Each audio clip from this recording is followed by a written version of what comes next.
میں آپ کو ذرا اس جو انسانوں میں سے انسان دشمنی کا جن کا سب سے بڑا رول ہے، میں ان کی 2000 سالہ تاریخ کا آپ کے سامنے نقشہ رکھنا چاہتا ہوں۔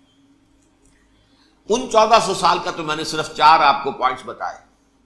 موسیٰ سے عیسیٰ تک 1400 برس علیہم الصلوۃ والسلام، 2 مرتبہ عروج، 2 مرتبہ زوال، اشیریوں کے ہاتھوں پٹوائی، بابلیوں کے ہاتھوں پٹانا، گریکس کے ہاتھوں مرمت، رومنز کے ہاتھوں مرمت۔ یہ جو 2000 سال ہے، کیونکہ اب تو ظاہر بات ہے 21ویں صدی شروع ہو گئی، 20 صدیاں حضرت مسیح کو پوری ہو گئی۔ پہلی بات نوٹ کیجئے، حضرت مسیح کی پیدائش ہے سن 1 قبل مسیح۔ یہ نقطہ آپ نے کبھی سنا ہے یا نہیں؟ جب ملینیم کا سلسلہ شروع ہوا تھا پچھلے سال، تو میں نے بیان کر دیا تھا کہ ایک عجیب حساب کے اندر انہوں نے غلطی کی ہوئی ہے۔ حضرت مسیح کی پیدائش ہوئی 25 دسمبر کو، سن انہوں نے شروع کر دیا، جو اس کے بعد جنوری آئی تو پہلا سال شروع ہو گیا۔ اگر جنوری سے پہلا سال شروع ہوا تو یہ 6 دن جو ہے تو اس کے پچھلے سال میں تھے، لہذا کہا جائے گا کہ Jesus Christ was born 1 year before Christ, BC۔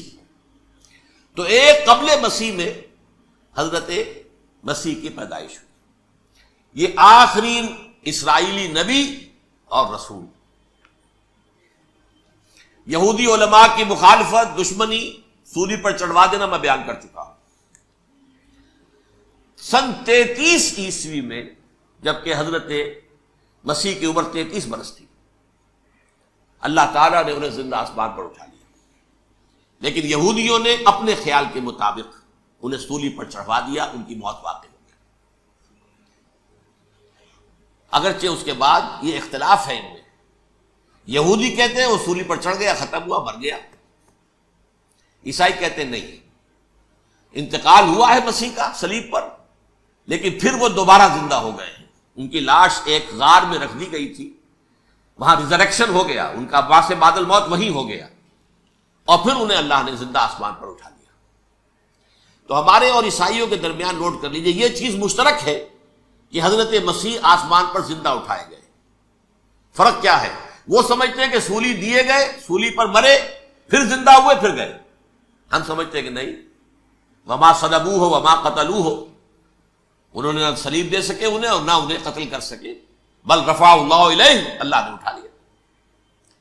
پھر ہمارا اور یہ اس کا عیسائیوں کا ایک اور اتفاق ہے، سیکنڈ کمنگ آف جیسس، حضرت مسیح دوبارہ آئیں گے۔ یہ عیسائیوں کا بھی عقیدہ ہے اور ہمارا بھی۔ بہرحال تو جیسا کہ میں نے عرض کیا کہ اس وقت یہ عذاب استیصال، عذاب اکبر کے مستحق ہو چکے تھے، لیکن اللہ نے ان کی مدت دراز کی ہے، لیکن ان پر دنیاوی عذاب کا ایک کوڑا جو ہے اللہ تعالی کی طرف سے اسی وقت برسا۔ دنیاوی عذاب دنیا میں رہتے ہوئے ختم نہیں کیا گیا۔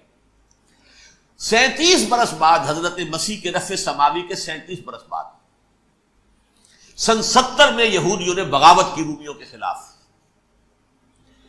رومی ٹائٹس جنرل تھا ایک، اس نے پھر جو حملہ کیا ہے، 1,33,000 یہودی ایک دن میں قتل کیا یروشلم میں، اور ہیکل سلیمانی گرا دیا۔ وہ ہیکل پہلے بھی گرا تھا، پہلے 1400 سال کے دوران میں بھی نبوکدنضر نے گرایا تھا، لیکن پھر اس کے 150 سال بعد انہوں نے دوبارہ بنا لیا تھا، اس لیے وہ اسے سیکنڈ ٹیمپل کہتے ہیں۔ پہلا ٹیمپل جو حضرت سلیمان نے بنایا تھا، نبوکدنضر نے گرا دیا 587 قبل مسیح میں، پھر دوبارہ انہوں نے 150 سال کے بعد بنا لیا۔ وہ اس تاریخ کا حصہ ہے، میں نے جس کے بارے میں آپ کو تفصیل نہیں بتائی۔ اس میں یہ ہوا سن 70 میں وہ گرا دیا گیا، وہ آج تک گرا پڑا ہوا ہے۔ نمبر 2، یہ کہہ دیا گیا کہ یہودیوں اس ارض فلسطین سے نکل جاؤ، تم یہاں نہیں رہ سکتے ہو۔ لہذا جس کا جہاں سینگ سمایا چلا گیا، یورپ میں چلے گئے، ایشیا میں آ گئے، عرب میں آ گئے۔ یہ 3 قبیلے جو رات بھی میں نے عرض کیا تھا، بنو قینقاع، بنو نذیر اور بنو قریظہ، یہ وہاں سے آ کے مدینے میں آباد ہو گئے۔ جس کا جہاں سینگ سمایا، افریقہ میں، ہندوستان میں، جہاں چلے گئے۔ ڈایاسپورا اسے کہتے ہیں، وہ آپ نوٹ کر لیجیے اس لفظ ڈایاسپورا۔ ہمارا دور انتشار، جبکہ ہمیں ہماری اصل سرزمین تو فلسطین ہے، حضرت ابراہیم کا مسکن، حضرت اسحاق حضرت یعقوب کا مسکن فلسطین، یہ ہے ہماری اصل جاگیر، یہ تو ہماری جدی پشتی جاگیر ہے، لیکن یہاں سے نکال دیے گئے سن 70 عیسوی میں، اور وہاں سے لے کے 1917 تک ان کا ڈایاسپورا جاری رہا۔ یہ دور انتشار ہے۔ اس دور انتشار کے چند حصے ہیں جس کو میں چاہتا ہوں کہ آپ علیحدہ علیحدہ سمجھ لیں۔ دور انتشار کا جو پہلا جو ہے تقریباً 300 برس، رومی حکمران تھے، وہ یہودیوں کے بھی دشمن تھے اور عیسائیوں کے بھی دشمن تھے، عیسائی اور یہودی ایک دوسرے کے بھی دشمن تھے، لیکن رومی سمجھتے تھے کہ یہ ایک ہی تھیلی کے چٹے بٹے ہیں۔ رومیوں کے نزدیک عیسائی بھی یہودیوں ہی کا ایک فرقہ تھے، کوئی علیحدہ مذہب تو تھا ہی نہیں، لہذا رومی جو ہیں رومنز وہ ان دونوں کو ستاتے تھے، مارتے تھے، اور یہ آپس میں لڑتے تھے، یہودی عیسائیوں کو مارتے تھے، عیسائی یہودیوں کو مارتے تھے۔ یہ ہے 300 برس تک کی تاریخ۔ سن 300 عیسوی میں کیا ہوا؟ ایک معجزہ ہو گیا۔ بہت عظیم ایمپرر کانسٹینٹائن، قسطنطین اعظم، رومن ایمپررز میں سے بہت بڑا ایمپرر، وہ عیسائی ہو گئے۔ اب تو معاملہ بالکل تلپٹ ہو گیا، پوری سلطنت عیسائی ہو گئی۔ اب عیسائیوں کے عیش ہو گئے اور یہودیوں پہ مار پڑنی شروع ہوئی۔ اب عیسائیوں کا آپ خود سوچئے کہ جنہیں وہ خدا بنا بیٹھے ہیں، خدا کا بیٹا قرار دے رہے ہیں، ان کے قاتل کون؟ یہودی بدماش۔ لہذا ان کی وہ پٹائی شروع ہوئی ہے یورپ میں، پوری رومن امپائر میں، انہیں ذلیل کیا گیا، شہروں میں آمد بند، علیحدہ رہو، گھیٹوز کے اندر رہو۔ یہودی کا نام جو ہے وہ گالی بن گیا، جیسے آج بھی یہودی گالی کہتے ہیں، جیسے خنزیر کا لفظ، آخر وہ بھی اللہ کی مخلوق ہے، لیکن آپ کو معلوم ہے کوئی شخص زبان پر نام نہیں لانا چاہتا خنزیر کا، سور کا، ہے تو مخلوق، وہ بھی ایک حیوان ہے۔ ایسے ہی یہ ہے یہودی، یہودی گالی، جیوٹ گالی۔ لہذا ایک طرف تو ان دونوں کے درمیان دشمنی، جس کو قرآن کہتا ہے وَأَغْرَيْنَا بَيْنَهُمُ الْعَدَاوَةَ وَالْبَغْضَاءَ، ہم نے ان کے مابین دشمنی جو ہے پیدا کر دی، اور جب یہ پوری سلطنت عیسائی ہو گئی تو قافیہ تنگ ہو گیا یہودیوں کا۔ اب آئیے 571 عیسوی،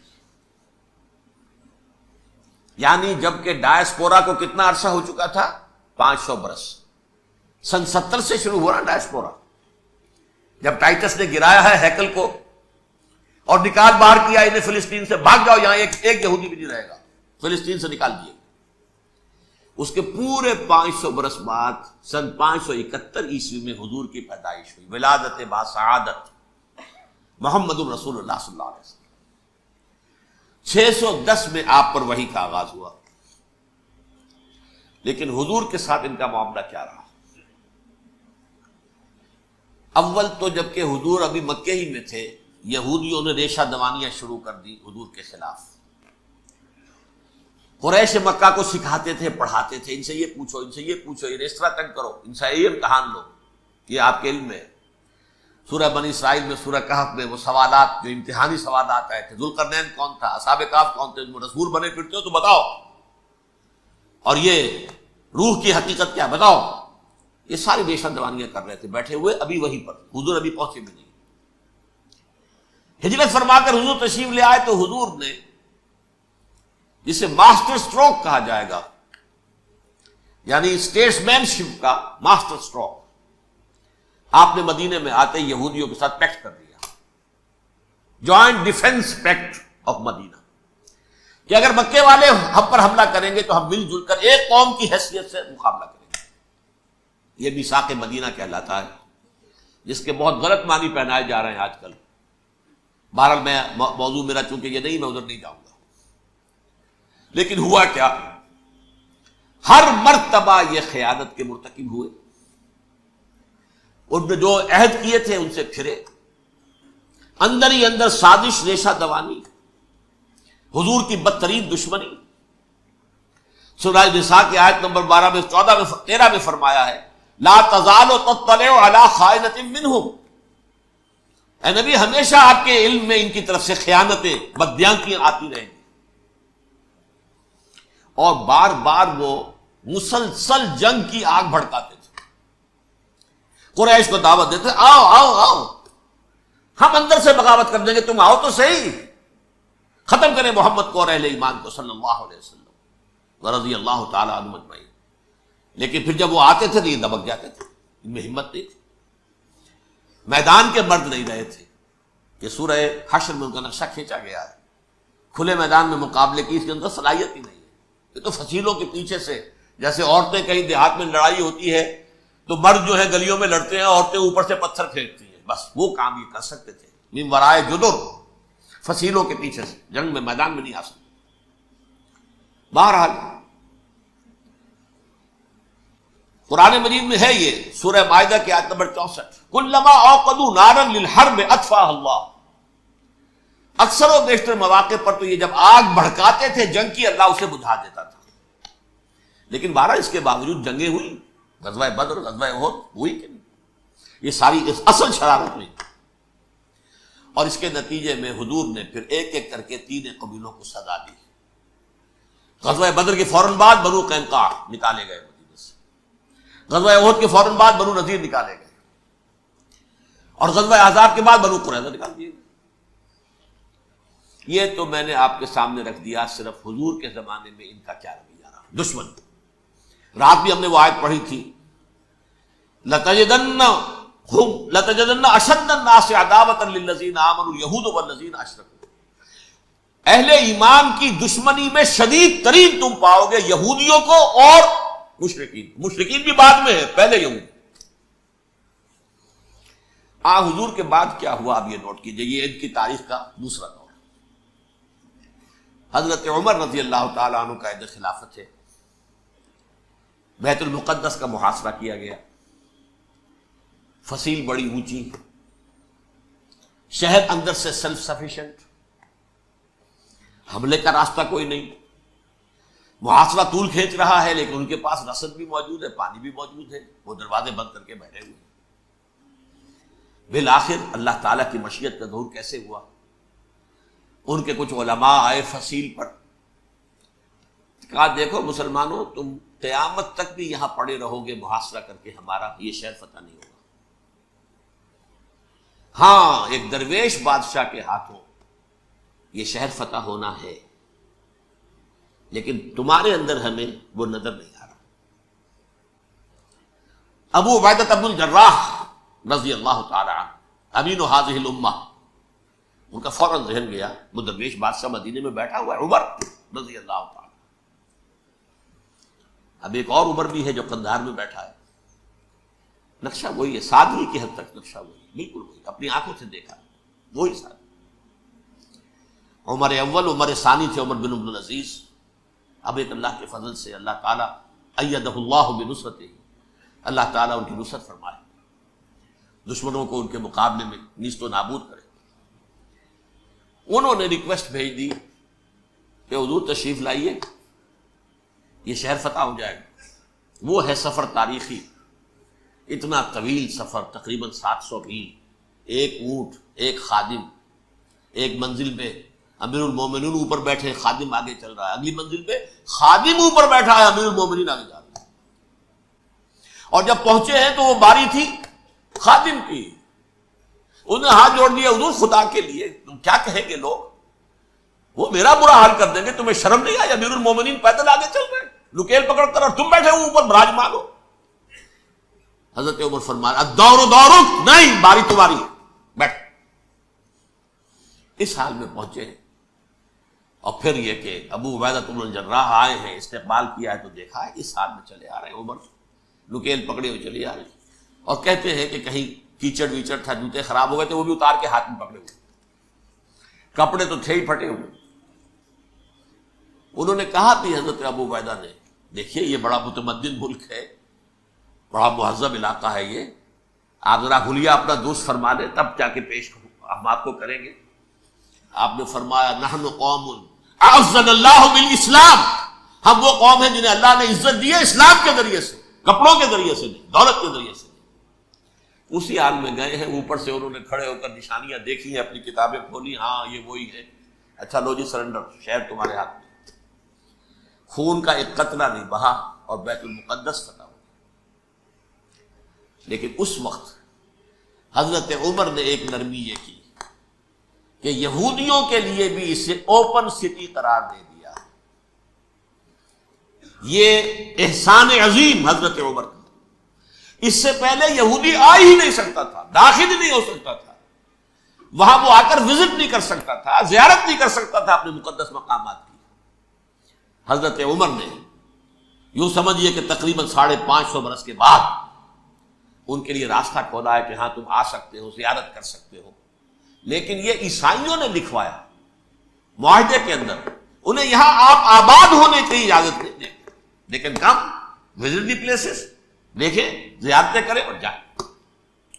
یہ معاہدہ حضرت عمر کا ہے رضی اللہ تعالیٰ، جو پھر خلافت راشدہ کے بعد بنو امیہ نے بھی اس کو آرڈر کیا، بنو عباس نے کیا، پھر جو ہمارے یہ ترکوں میں اندر خلافت آئی تو ترک خلفاء نے بھی اس معاہدے کی پوری پابندی کی۔ فلسطین میں آ سکتے ہیں یہودی صرف زائرین کی حیثیت سے، وہاں آباد نہیں ہو سکتے۔ اب آئیے اگلا دور آیا حضرت عثمان کا دور خلافت۔ یہ ہے وہ وقت کہ اب یہود نے امت مسلمہ کی پیٹھ میں چھرا ٹھوکا۔ وہ کیسے؟ ایک یہودی عبداللہ ابن سبا اسلام کا لبادہ اوڑھ کر آ گیا،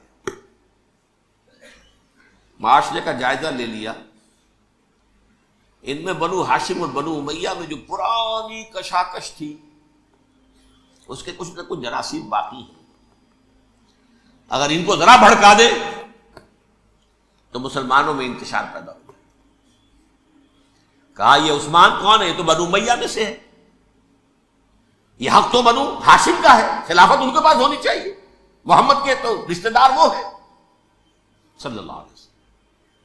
عوام الناس کے اندر بات پھیلنی شروع ہوئی، پھر ایک بڑی سازش کے انداز میں حضرت عثمان کے خلاف پروپیگنڈا، حضرت عثمان کے جو عاملین تھے، گورنر تھے، ان کے خلاف پروپیگنڈا، اور ایسی ہوشیاری کرتے تھے کہ کوفے میں کوفے کے حاکم کے خلاف کچھ نہیں کہنا، اجی مصر میں یہ ہو رہا ہے، اجی شام میں یہ ہو رہا ہے، اجی یہ جو عثمان ہے وہ یہ کر رہا ہے، یہ ظلم ہو رہا ہے، یہ لوٹ مار ہو رہی ہے، یہ خیانتیں ہو رہی ہیں۔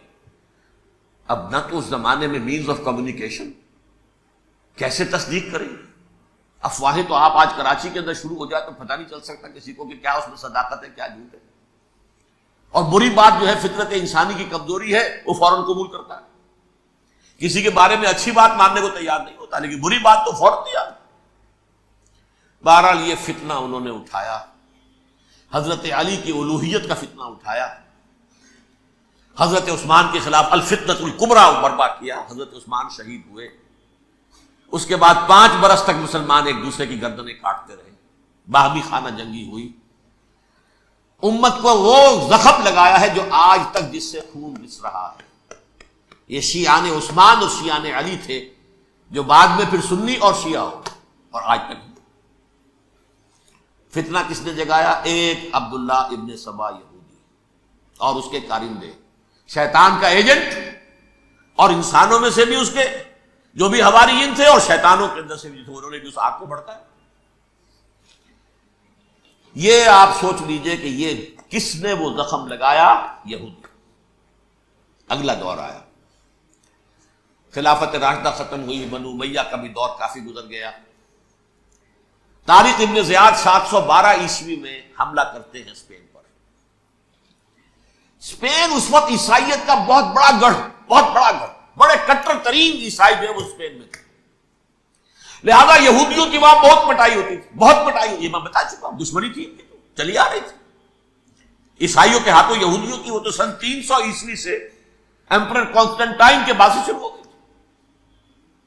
اس حوالے سے یہودیوں نے اس وقت چالاکی یہ برتی، کچھ راستے واسطے بتائے، کچھ مدد کی طارق ابن زیاد کی۔ طارق ابن زیاد نے انہیں اپنا محسن سمجھا، ہسپانیہ فتح ہو گیا تو یہودی چونکہ محسنین کی فہرست میں آ چکے تھے، انہیں بہت اقتدار نصیب ہوا، بڑی سپورٹ مسلمانوں نے دی۔ ان کے بڑے بڑے علماء جو ہیں اسی دور کے اندر پیدا ہوئے، بڑے بڑے تھنکرز ان کے اسی دور میں پیدا ہوئے۔ بن گوریون جو کہ ایک وزیر اعظم تھا اسرائیل کا، اس نے یہ لکھا اپنی کتاب میں، Muslim Spain was the golden era of our diaspora. وہ ڈائسپورا جو 70 عیسوی سے شروع ہوا تھا اور 1917 عیسوی تک جاری رہا ہے، اس میں سے گولڈن ایرا ہمارا جو تھا وہ مسلم اسپین تھا. ہسپانیہ میں بیٹھ کر ہم نے عیش کیے. لیکن وہاں سے انہوں نے اور جو کچھ کیا، یہ تو داستان کے تو بہت سے گوشے ہیں، لیکن میں جس اسٹریٹ لائن میں چل رہا ہوں اس کے اعتبار سے ایک بات سمجھ لیجیے. وہاں بیٹھ کر انہوں نے اب عیسائیت کی پیٹھ میں چھڑا گھوما، پروٹیسٹنٹ مذہب پیدا کیا، تقسیم کر دیا.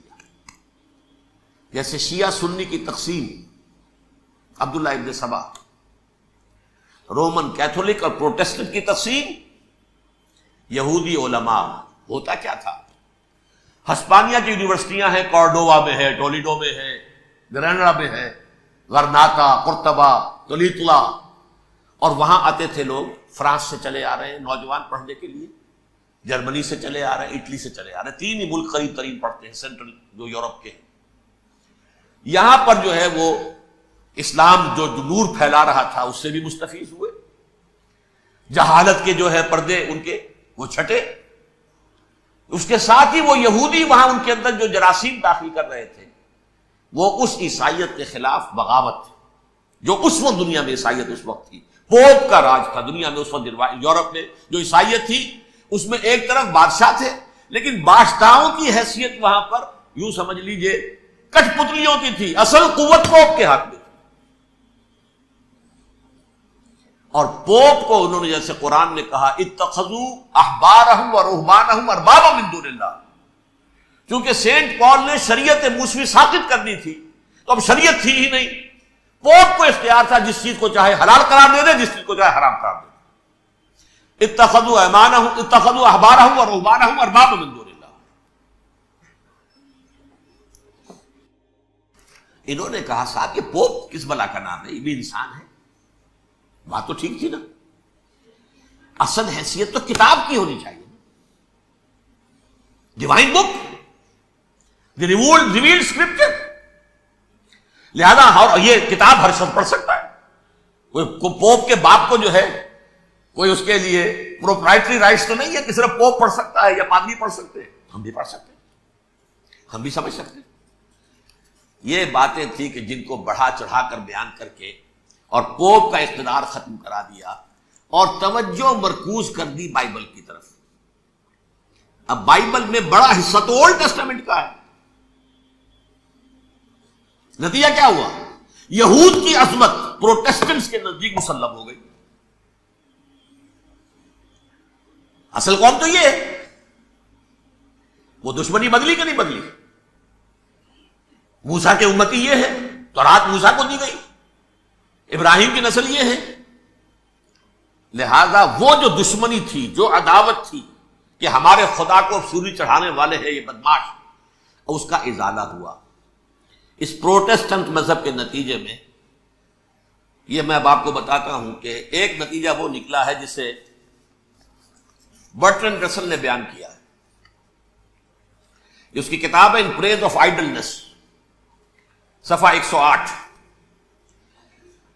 وہ لکھتا ہے the Christians retaining the Judaic belief in special revelation added to it the Roman desire for world wide domination and the Greek taste for metaphysical subtleties. The combination produce the most fiercely persecuting religion that the world has yet known. یہ 3 چیزیں آ کر عیسائیت میں مل گئی. ایک تو جب یہ اولڈ ٹیسٹامنٹ جو ہے وہ ان کے ہاتھ میں آ گئی، اور اس کے میں کچھ آپ کو بتا دیتا ہوں کہ اولڈ ٹیسٹامنٹ کی تعلیمات، کیونکہ یہ اولڈ ٹیسٹامنٹ جو ہے یہ محرف تھی. اصل تورات تو گم ہو گئی تھی 587 قبل مسیح میں، جب پہلی مرتبہ ہیکل جو ہے تباہ ہوا ہے، اس وقت ختم ہو گئی. اس کے کوئی 150 سال کے بعد انہوں نے یادداشتوں سے مرتب کر کے لکھی ہے. اب اس میں ان کے اپنے خیالات، اپنے امانی، اپنی توجیحات وہ شامل ہو گئے.